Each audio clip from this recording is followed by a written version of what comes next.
Hello, my name is Chantoll and this is Rasta Mama's Kitchen. So before Rasta Mama's Kitchen, I'm a military brat.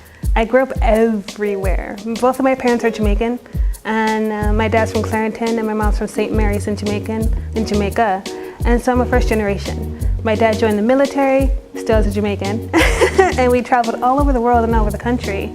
But the only thing that stayed consistent was my mom's cooking. Well, what really got me into cooking was my family. I grew up in the kitchen with my mother, my grandmother, and my sisters. Everything surrounded the kitchen, conversations, arguments, life lessons, but it was always in the kitchen. So we always cooked, and my mom wanted to make sure that even though we weren't in Jamaica or near our extended family, that we knew exactly where we came from. And she would just sing and dance all the time. So the kitchen was always a happy place for me. So that's why I decided to start cooking and really sharing it with my family and my kids. And the cool thing about our family is that we have this really old book that has like all these family recipes, but with all these family recipes, each member left a message. And it's just a really endearing message pertaining to their recipe. And it got passed down and it's mine now. So it's something I really cherish and I really enjoy doing. So that's why I cook. My personal favorite foods is pretty much anything and everything. I'm a fat kid at heart. I really love food, like a lot. So I love it from different cultures.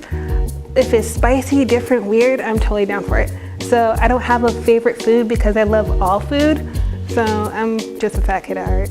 The reason why my company is called Rasta Mama's Kitchen is because I wanted something to inhabit my culture, but also to incorporate all the women in my life. Because these are not just my recipes, these are my sisters, my mothers, my great-grandmothers, my grandmother's recipes. So I wanted something that represented all of us, and we're all mothers. So Rasta for my Jamaican heritage and my culture, and then Mamas is all the women in my life who influenced my cooking, and kitchen is because that's where I have all my joy. So Rasta Mama's Kitchen popped into my head, and that's how this happened. What makes my business unique to Vacaville or to any other business that is the fact that it's Jamaican food, it's authentic Jamaican food. But what makes it even better, it's my family's recipes. So even if you go to another Jamaican restaurant, it will never taste like my food because this is family recipes that have been passed down from generation to generation that I'm now sharing with everybody. So plans I have for my business is I want to make a legacy.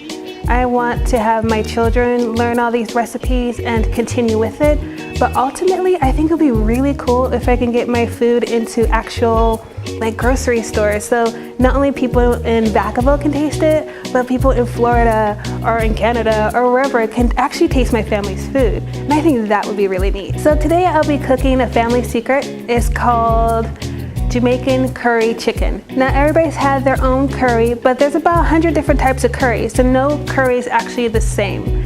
And no curry spices are actually the same. For example, in Thailand, their curry is very sweet. In India, the curry can be very spicy. But in Jamaica, our curry is very savory. And the way we cook our curry is actually very healthy, and it can actually heal your body if you're ill, which is very cool. So I'll be sharing some of my family secrets on how to properly cook Jamaican curry today. Curry is multiple spices made into one. So even though it's yellow, there's probably about 10 different spices just to make curry itself. And each culture has their own version. So when I say Jamaican curry, if you want to make Jamaican curry, you have to buy Jamaican curry powder, or you make it yourself. I make it myself. Now the first thing when it comes to cooking curry chicken is you have to have the proper equipment and the proper oil. In Jamaica, we normally use coconut oil. Just because it's abundant in Jamaica and it's extremely healthy for you. So first thing you need to do is you need to melt down the oil. And when you're cooking curry, you have to burn it first. You cannot just sprinkle curry powder on a dish because you're literally sprinkling raw curry powder. So if you're a type of person who doesn't like curry, most likely it's because you've been eating raw curry. Curry powder has to be burned. And how you burn it is that you literally have to put the oil in first, and then you put the curry in it, and then you cook it down. By cooking down the curry, you're releasing not only the health properties, but all the fragrance and all the flavors. You're breaking it down. If you sprinkle it on there, it has a very sharp taste to it, and it's very grainy, and it just is not appetizing. So if you're like, oh, I hate curry, it's probably because they didn't cook it right. You just sprinkle it right on there into the oil, and you let it sit there for just a minute, and you literally burn the curry. Now you know when the curry is actually done burning or cooking, when it turns just a little brown. You don't want it to be black because then you really burned it, but when it's just a little brown. Oh, and when you're cooking curry, do not wear anything you don't want it to be stained, because curry turmeric, it stains your clothes and make it into a bright, bright yellow and neon yellow, and it's done. It's just how it's gonna stay for the rest of its life. And that's another secret I'm gonna let you know, is when you're done cooking your curry chicken, the only way you would know it's completely cooked down the curry is if the curry sauce itself makes a neon yellow color on your plate or on your spoon. If it's not neon yellow, you didn't cook down the curry. You didn't cook it, you didn't burn it. Now with curry chicken, you always have it cooking, you always have it marinate the night before. Nice little sizzle. And you always marinate it in all the ingredients prior to the next night. And you want to brown the chicken on both sides completely, so much so that it actually, you can take off the skin and eat it like a chip. That's how much you want to brown it. And then the ingredients I have here is I have ginger, I have beautiful garlic and onion, carrots, and plenty of other seasonings. I'm going to let you know what they are as I put them in. So you brown it on both sides, turn down the heat a little bit. And when you're cooking it, make sure it's on like a medium heat, no higher than that. If it's any higher, you're just gonna burn it up and then you just ruined it. Ginger is very good for your digestive system and for your body. When it comes to the garlic, we chop it up and beat it, and then that actually helps clean your blood. The actual curry powder itself is an anti-inflammatory. So you're probably wondering, why are Jamaican people so happy all the time? Because of our food. We eat really good food.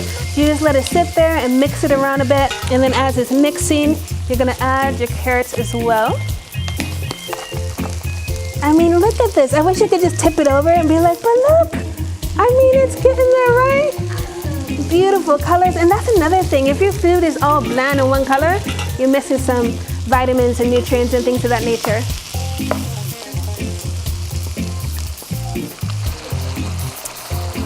This is how it's supposed to start breaking down. See?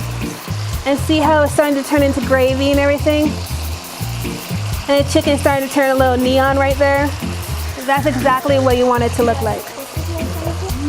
So this is a good way of seeing it. Hey, it's breaking down, it's starting to turn neon yellow. The carrots breaking down, the onions breaking down. You barely see any of the ginger. So today I brought curry chicken, rice and peas, island salad, jerk chicken, and Jamaican chocolate rum cake.